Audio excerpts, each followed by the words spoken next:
everyone, welcome back to the channel. So today we're going to dive into a topic that I think is really exciting. We're talking about ancillary businesses. And for all of you real estate brokers or other real estate industry professionals, I want you to think about something for a second. Especially at the beginning of the process, if you're a real estate broker, a real estate agent, you really have a powerful business model where you connect your home buyers, not just to the service that you provide, but to all the other things that they want and need. Did you know that the average real estate broker commission, although it's 2.7%, I think it's down to right now, of the sale price of the home, that as the owner of the brokerage, your profit margins are less than 5%, whereas other businesses are typically reaching for closer to 20 and 30%.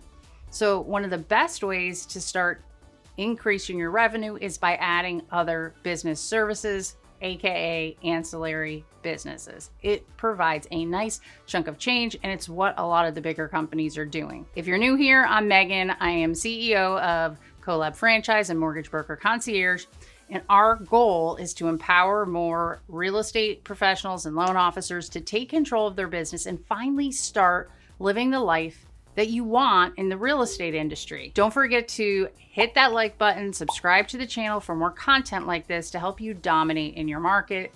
And while you're at it, hit the notification bell so that you never miss one of our videos. Now, let's get back to those ancillary businesses. Starting and committing to adding another business, an ancillary business, is what can and will result in additional income to your business, for your family, for your team.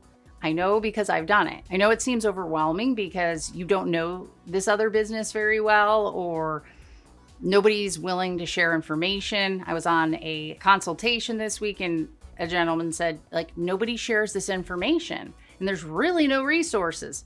But that's why we're different. This is what we're trying to do, is educate all of us little people, all of us business owners in our local communities, to help show you how you can really make a difference for all the people around you. I've done it myself, and I want to share with you the list that I believe is really doable, as well as the top 5 that I think are the very best ones to add. So I'm going to start and work backwards. I'm going to start with number 15 and work my way up. Number 15, adding financial services. Helping clients plan for homeownership is super valuable service, but they're also planning their life and how much they can save after they make their monthly payment. So partnering with somebody who has a financial advising license expands your offering and really makes you that holistic financial advisor to clients. Also, number 14, tax services. I've seen insurance agents do this because, navigating filing your taxes and what to do. When someone trusts you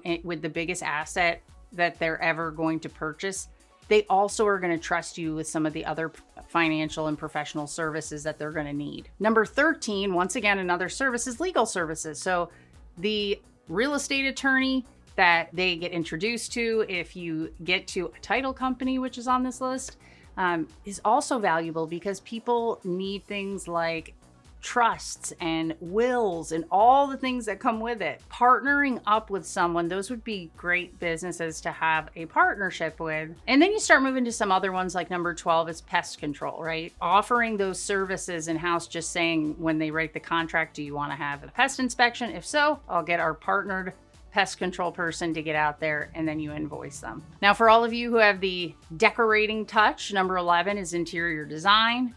So starting a side hustle business where you are doing interior design and offering to make the house their dream home. Number 10 is moving services. So if you start a moving company, it adds a layer of convenience for your client and it creates that revenue stream for you. And I found this really cool statistic that the average cost of a local move, not even like going somewhere else, local move, is about $2,300.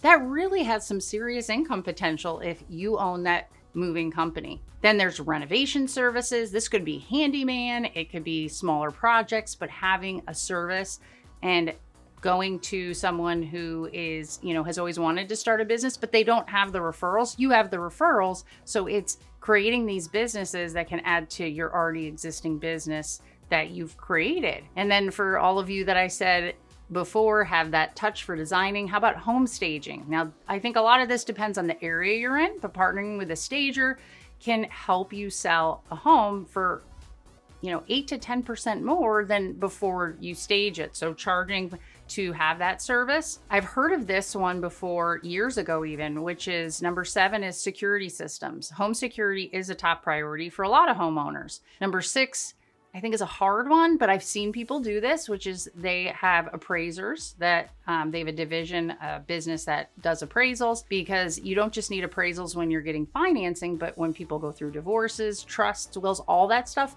people also need independent appraisals. And then my favorite 5 of the top 5 ancillary businesses, and the reason I picked these is either they have the biggest return, they're reoccurring income, or they're the easiest to start up. So number 5, property management. It's a fantastic way to generate reoccurring revenue, and people have rentals. They want someone reliable. And I've also seen where people, if they aren't selling a property or they don't want to, they'd rather rent it out and keep that asset.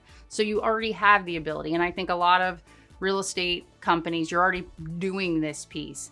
I wouldn't say it's the biggest money maker, but it's probably the easiest to get set up. Home warranties is something that there's always the affiliate agreements for home warranty. So at least making sure you have that option for your agents and showing them how they can continue to push that. It's an $18.2 billion industry. My top 3 though, I've started one myself, title insurance. So starting a title company creates a really smooth experience for your clients and generates a pretty nice amount of revenue. Depending on if you're in a state that can have a title company or you need to have an attorney present, will depend on how you structure this.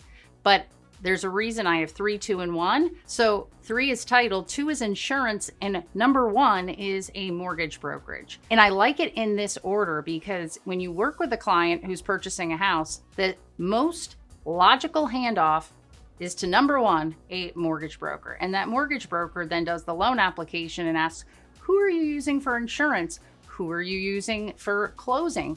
Oh, you don't have someone. Would you like me to give you some recommendations? It just falls right in line. And the insurance services, starting an insurance company, there's some great models out there that will help you set it up and even run it on the back end.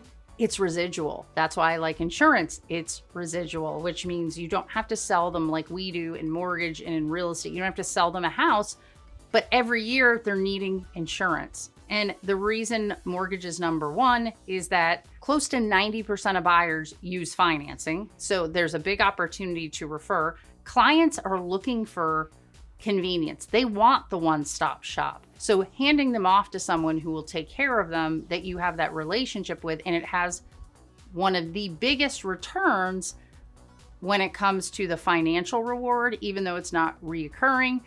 If you start creating this one-stop shop, this group of services, you will have happier clients. You'll have more clients working with you, and the amount of income you make on a single transaction will begin to grow and grow and grow.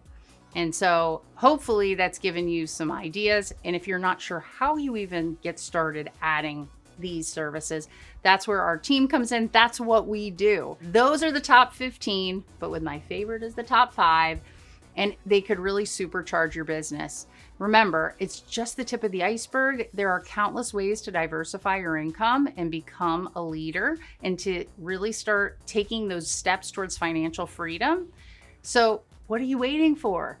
Head down to the comments below. Tell us what ancillary businesses excite you the most or that you want to learn more about.